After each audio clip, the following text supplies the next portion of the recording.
We are so excited that Tyler is here today in Paris. It's our first Paris conversation. We've had endless conversations in many cities ever since we met in London first, actually, on a photo shoot with Solange, and then many conversations in Amsterdam, where your first big museum show has just happened, of course, at the Serpentine in London, and now today in Paris. I wanted to ask you the same question we've actually asked all photographers today. We've asked Ming Smith, we've asked Joseph Koudelka, and now Samuel Foss. So it's about the kind of epiphany of the beginning, you know, how you came to photography or how photography came to you. La photographie est venue Thank you vers vous ou à first for vous. having me. Thank you, Paris Merci Photo. de m'avoir invité. Yeah, Hans and I, we've had a lot of conversations. Nous avons déjà eu pas mal de conversations depuis que nous nous sommes rencontrés. Moi, je suis venue à la photographie par le skate. J'étais skateboarder à 13-14 ans et en fait, moi, je voulais faire des vidéos de mes amis, faire des montages de mes amis qui faisaient du skate. Je voulais faire des vidéos pour YouTube. Vous savez, c'est le skateboarding, après tout, c'est une approche très créative. Et vous voyez les skateboarders qui descendent des escaliers. Vous avez ces espèces d'explosions. Et donc, pour moi, c'était de la réalisation de films. Je faisais les films de mes amis, je les mettais sur YouTube. Et à l'époque, vous pouvez faire une vidéo et ensuite vous passez à la photo. Vous avez deux modes, le mode film ou le mode vidéo, le mode photo, comme sur nos smartphones. C'est vrai que vous avez fait des clips et maintenant nous sommes à Paris Photo. Donc ce qui serait intéressant, c'est que nous avons d'abord eu trois photographes légendaires. Nous avons eu Ming Smith, Joseph Koudelka et Samuel Fosso. Ce sont des photographes légendaires. Quels sont les photographes légendaires qui vous ont inspiré? Souvent, il est dit qu'on invente le futur avec des fragments du passé. Oh, mais moi, j'apprends encore beaucoup. Je suis encore en période d'apprentissage, mais ces inspirations viennent de Tumblr. Ce sont des médias sociaux. C'était des gens qui s'attachaient à la nouvelle culture, très dynamique. Et moi, j'étais attachée aux photos qu'il faisait. C'est un peu la manière dont je percevais, moi, l'image. Je faisais tout simplement dérouler les images sur le site web, Larry Clark, Petra Collins et autres. Et vous ne le voyez peut-être pas dans mes travaux. Cette inspiration ne transparaît pas forcément, mais je me suis beaucoup focalisée sur la culture des jeunes, des Noirs, de mes copains. Et les jeunes Noirs peuvent être visualisés dans leur intimité, étant jeunes et libres. Je me souviens de notre première conversation lorsque nous nous sommes rencontrés pour la première fois. Vous étiez très intéressé par Blackotopia et vous m'avez dit que l'utopie est une chose inatteignable. Vous aimez bien jouer avec cela. Vous avez fait cette série Boys World and Show. Vous avez fait cette vidéo de 5 gamins. Cela symbolise ce sentiment d'utopie. Vous êtes intéressé par cette utopie?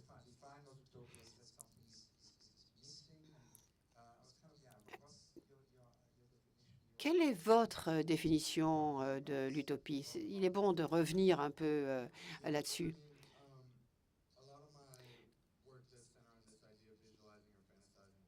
Oui, que pourrait être l'utopie pour un photographe, pour des jeunes noirs.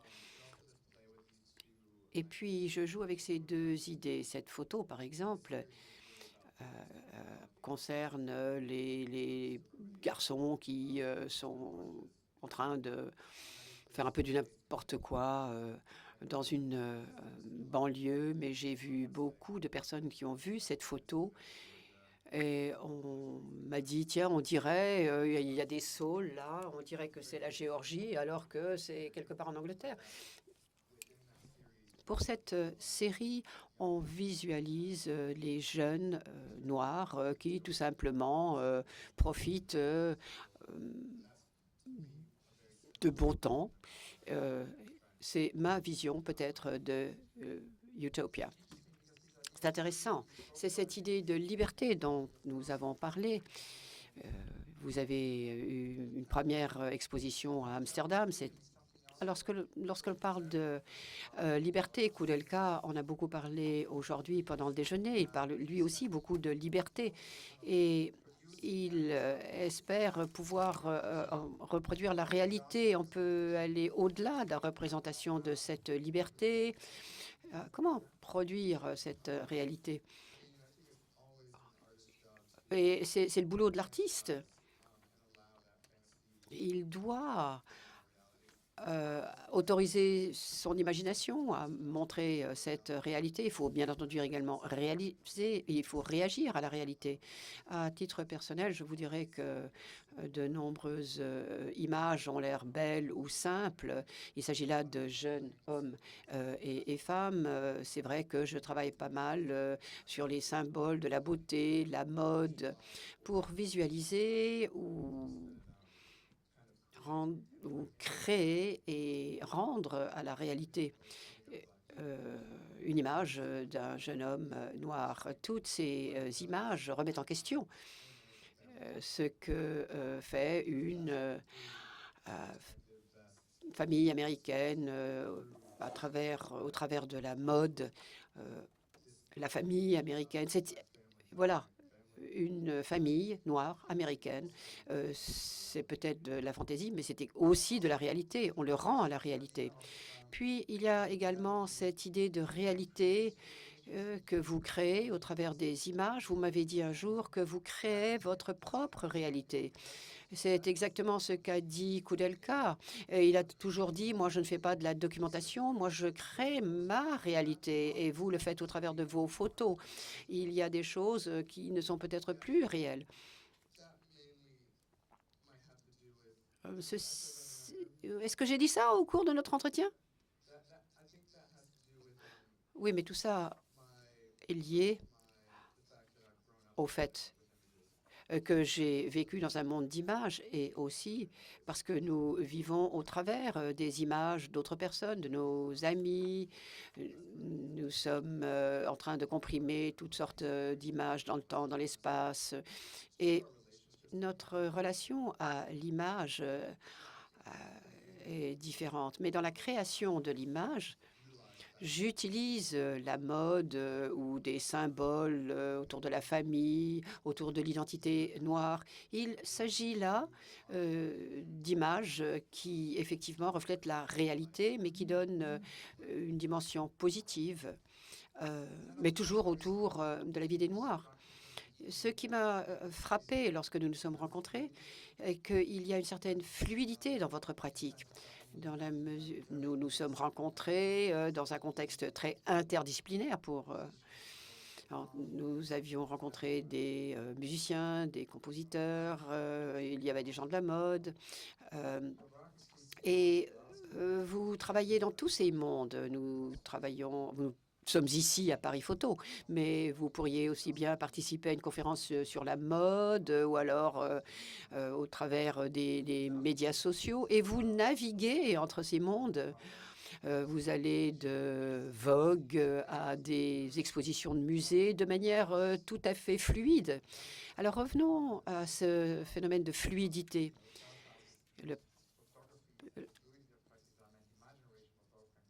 Wolfgang Tillmans était votre prédécesseur en termes de fluidité. Et Maintenant, cela est encore beaucoup plus extrême grâce à la technologie.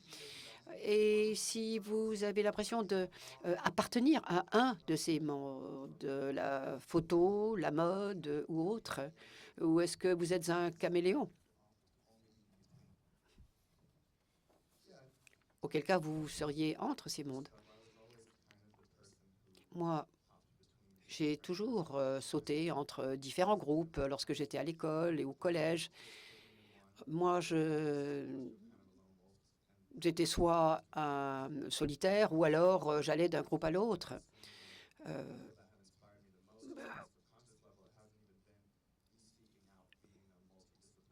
Moi, je ne me considère pas comme une personne multidisciplinaire qui veut faire absolument tout. Wolfgang Tillma est un photographe qui m'a véritablement inspiré. Il y a en fait deux photographes qui m'ont beaucoup inspiré pour comprendre non seulement les théories dans le domaine de la mode, comment refléter les émotions. Un grand nombre de ces photos sont un mélange de ce que l'on est censé faire. J'essaie de, en fait, utiliser un objectif universel. Parlons de musique, parce que dans tous mes entretiens, et notamment dans mes conversations avec Ming Smith et Joseph aussi un peu, mais surtout avec Ming Smith, la musique a joué un rôle central dans sa vie. On ne comprend jamais un artiste si nous ne savons pas quelle musique écoute cet artiste. La musique peut jouer un grand rôle dans votre approche. Vous avez pas mal de connexions avec le monde de la musique. Est-ce que vous pourriez nous en parler? Ming Smith, que nous applaudissons une fois de plus. Elle est une source d'inspiration pour nous tous. And music have always been connected, and you've always known that. Oui, il y a toujours eu... moi, j'ai fait des vidéos avec de la musique lorsque j'étais jeune et à Atlanta, où j'ai grandi. Les rappeurs regardaient un peu mes vidéos. Et on m'a toujours demandé de m'attaquer également à la musique. Le premier photographe qui m'a montré comment faire de l'analogique, mais avec de la musique, c'était un réalisateur, Skeptra, et pas mal de ces jeunes artistes m'ont montré comment ils s'y prenaient. Et moi, j'ai eu beaucoup de liens avec la musique. Solange, par exemple, je photographie ses sculptures, donc je me suis toujours intéressée à plusieurs domaines artistiques. Il y a là aussi la nécessité d'être fluide, d'être naturel entre ces différents mondes. Qu'il s'agisse de films, qu'il s'agisse d'autres choses. Il y a eu pas mal de possibilités de collaboration avec Abra, un jeune chanteur pop d'Atlanta. Toutes ces coopérations résultent de contacts directs avec tous ces artistes. Et j'avais toujours l'impression que ça sonnait juste. Puis, Daf Heinz, ce projet est-il toujours un projet non réalisé? Nous en avons parlé avec Daf Heinz. Nous avons essayé de faire une vidéo avec musique depuis quelques années déjà. Mais bon, ça n'a pas encore été fait. Nous avons travaillé en amont de son nouvel album. Sa musique correspond à mon monde visuel. Et il me dit que mes images correspondent à la musique qu'il a envie de composer. Y a-t-il d'autres projets non réalisés, à part le projet dont vous parlez? Moi, je m'intéresse toujours aux projets non réalisés. Nous ne savons pas quels sont les projets non réalisés. Certains projets sont trop grands, trop petits ou alors censurés. Doris Lessing parlait toujours de ces projets non réalisés. Nous avons toujours envie de réaliser des projets, mais on ne les réalise pas forcément. Quels sont vos projets? Quels sont vos rêves? Un projet non réalisé, c'est peut-être un projet auquel je me suis déjà attaqué. Non, un projet auquel vous allez vous attaquer, ou alors un projet qui n'est pas réalisable. Eh bien, moi, je vais m'attaquer à un projet, Bodywork of Flowers. Les grands photographes ont photographié des fleurs, des arrangements floraux, qu'il s'agisse de Abaddon, qu'il s'agisse d'autres. Et moi, ce qui m'intéresse maintenant, c'est d'apporter mon émotion en réponse à la beauté des fleurs. Et c'est un projet non réalisé et j'y travaille depuis quelque temps. Vous travaillez également sur des campagnes. Jürgen Teller le fait aussi. Et il navigue entre les campagnes et les expositions. Il y a par exemple la campagne 2017. Pourriez-vous nous en parler? Quelles sont ces campagnes? Là, il y a le rôle entre les genres.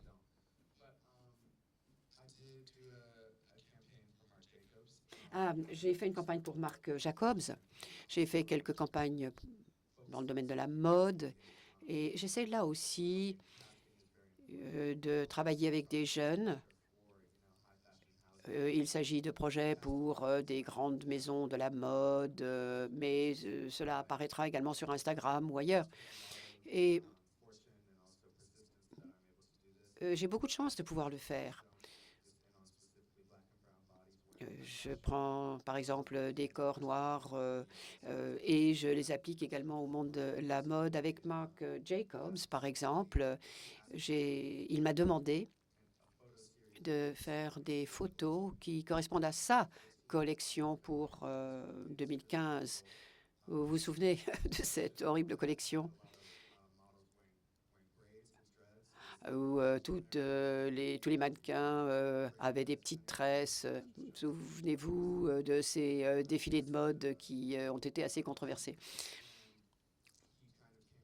Il est revenu saison après saison, me demandant de faire des photos. Et un an plus tard, je me suis dit, mais cela pourrait constituer un espace, pourtant, où je pourrais faire quelque chose de subversif ou je ne sais pas. Qu'est-ce que cela veut dire que d'utiliser le langage du commercial ou alors réaliser des images très lisibles? Et moi, je m'intéresse bien entendu beaucoup à la beauté noire, à l'identité noire. C'est tout à fait visible dans votre exposition pour ceux d'entre vous qui n'avaient pas encore vu Picture and Foams aux Pays-Bas. C'est la première fois que vous apportez toutes les facettes de votre talent à cette exposition. Nous avons parlé de campagnes, de travaux pour des revues. Lorsque je suis allée à Amsterdam, j'ai été très surpris par votre retour au film. Vous repartez vers vos débuts.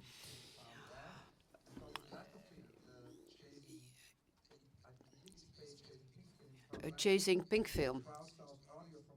Vous avez obtenu également un financement participatif sur les micro-traumas. Quelle est cette nouvelle façon de réaliser des films grâce à des financements participatifs? Microtrauma, c'est exactement le mot que j'utilise. 2 films, d'ailleurs. Voilà. Idyllic Space, voilà un exemple. Je crois qu'une vidéo a été faite lors de la nuit d'ouverture. C'est un film où les spectateurs sont sur le dos et regardent vers le haut. Il s'agit de vidéos de jeunes noirs à Atlanta.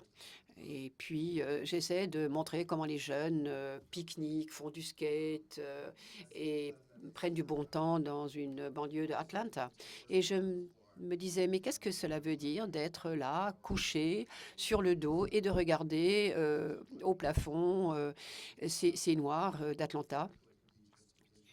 Comment visualiser le temps du loisir en Amérique? May Rice, par exemple, a été tuée. Elle travaillait ou elle jouait avec des pistolets à eau. Et je pense à tellement d'autres personnes qui ne peuvent pas jouir de ces simples plaisirs. On a parlé de micro-trauma.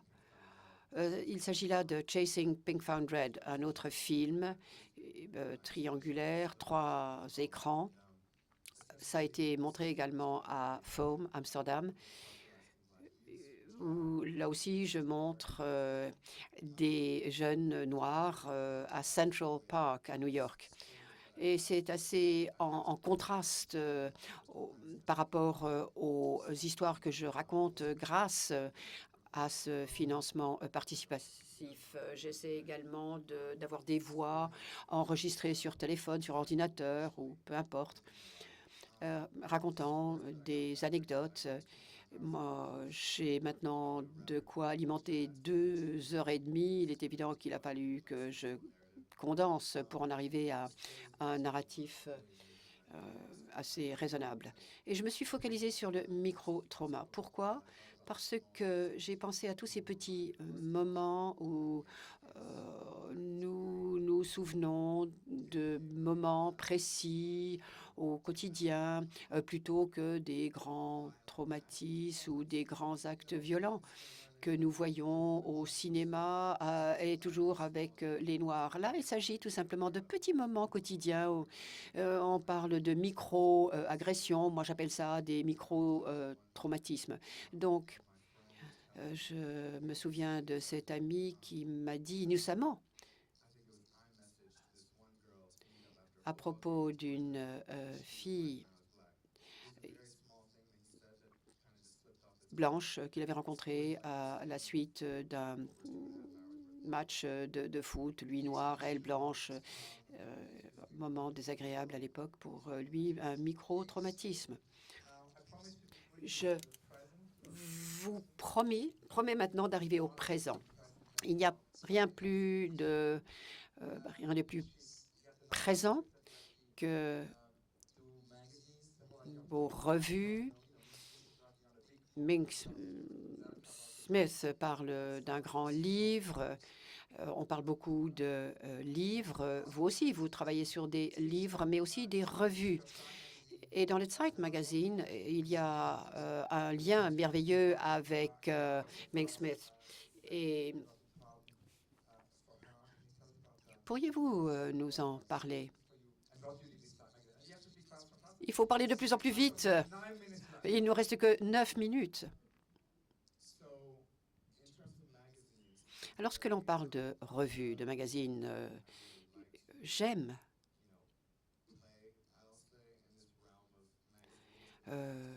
œuvrer dans le monde des revues, des magazines.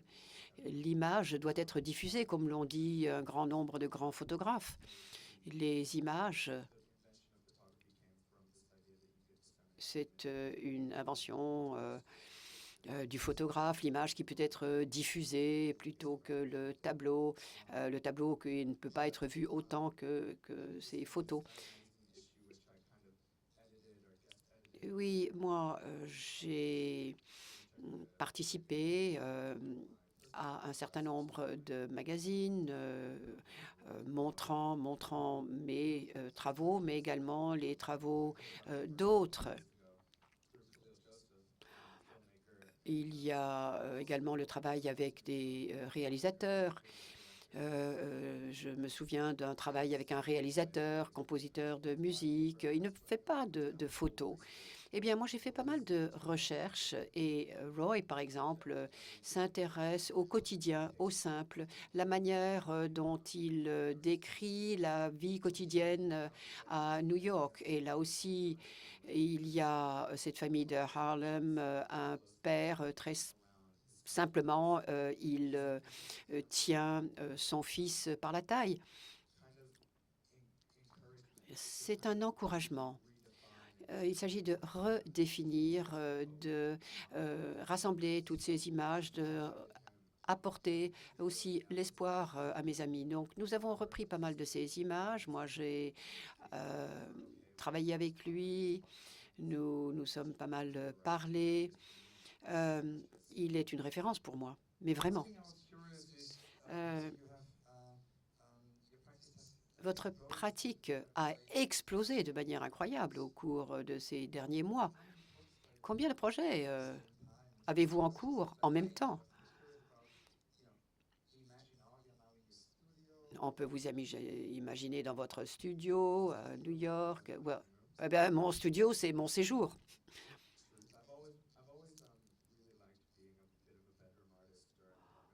Moi, j'aime bien être un artiste d'appartement. Je travaille, je vis dans le même endroit. Mon père avait un petit commerce à Atlanta, après quoi il a pris un espace un peu plus grand, un peu plus loin. Et donc je travaille dans mon séjour, mais il est évident que j'ai pas mal de projets que de toute façon, en fait, je suis au bord de la déprime ou en tout cas de l'épuisement, tellement je travaille. J'ai tant de projets. Il y a les projets pour la mode. Là, j'ai vraiment envie de continuer. C'est comme une sorte de stage payé pour moi. J'utilise mon équipement, je fais de l'expérimentation. Je n'ai que 24 ans, donc c'est un monde fascinant pour moi.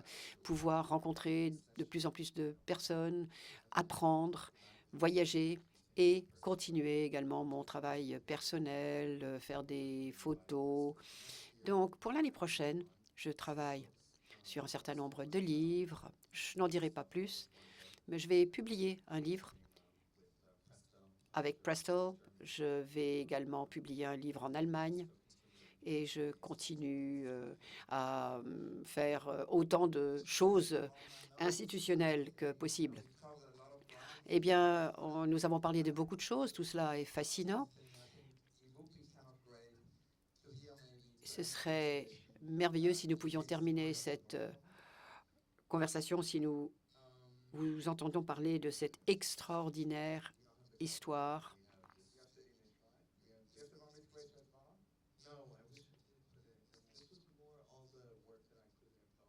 Voilà, toutes ces œuvres concernent l'exposition Foam à Amsterdam. Alors, voilà quelque chose qui m'est venu, ce n'était pas par hasard, parce que qu'il s'agisse de Roy de Grava ou autre, il y a des personnes qui inlassablement repoussent toujours les limites grâce à leur passion. J'ai fait des travaux également où je suis engagée politiquement, mais c'est lié à la musique, c'est lié à la mode avec Marc Jacobs. Et puis, il y a Beyoncé, avec qui j'ai travaillé l'année dernière. On m'appelle, il y a quelque temps, j'avais travaillé pour Vogue et j'avais travaillé avec les survivants de ces tirs terribles dans une école. Et puis, j'ai un appel. Est-ce que tu voudrais photographier Beyoncé pour la page de couverture pour le magazine de septembre? Alors, il y avait une partie de mon cerveau qui me disait « Oui, oui, je suis la personne pour le faire ». J'avais tellement confiance en moi et je savais que... Et j'y croyais vraiment. Et mon autre partie de cerveau me disait « Mais non, mais ça ne va jamais se faire ». Mais cela a été réalisé. Il y a eu toutes ces prises de photos. Elle et moi étions d'accord. Nous voulions rendre quelque chose de très intime, quelque chose qui ressemble à une activité sans aucun effort. Et regardez, par exemple, porter des diamants autour du cou, regardez comme cela peut avoir l'air simple. Vous voyez des images de Beyoncé telles que vous ne les avez jamais vues, mais elle a accepté également de entrer dans mon monde de l'image. C'était une véritable coopération et nous nous sommes dit comment attacher la mode à l'identité, cet arrangement floral sur la tête. Vous savez, comment pouvons-nous rassembler toutes ces facettes dans une photo? Nous avons repris des photos de femmes noires qui travaillent. Vous avez par exemple cette femme qui pend son linge. Il y a toutes sortes de références qui ressortent de la recherche que j'avais fait pendant des mois et des mois. Alors cette coopération, ce dialogue, comment était-il? Incroyable, vraiment. Elle est une des plus grandes. Elle est très ouverte, très ouverte au changement, et elle comprend très bien ce qu'il faut faire pour obtenir les meilleures photos. Et nous étions à la campagne en Angleterre pour ces prises de vue. Et je dois dire que la relation a toujours été très chaleureuse. Toute son équipe, également la personne qui s'occupait d'elle était très maternelle et également très maternelle avec moi.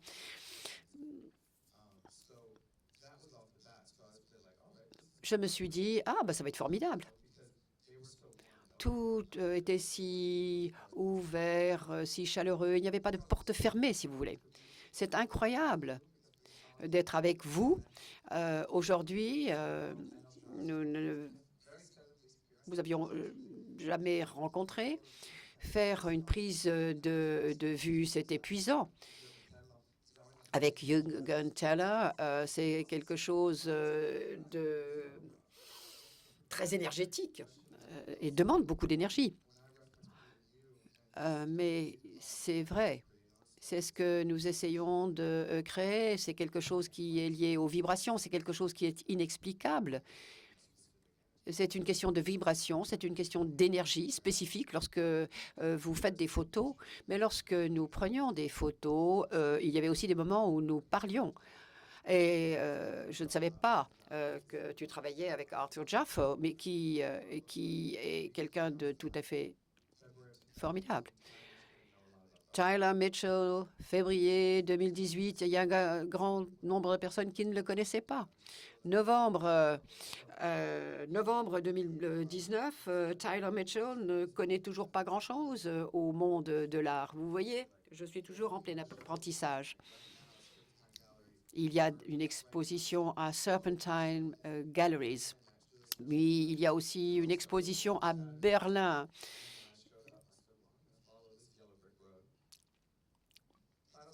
Merci beaucoup. Un grand applaudissement pour Tyler Mitchell.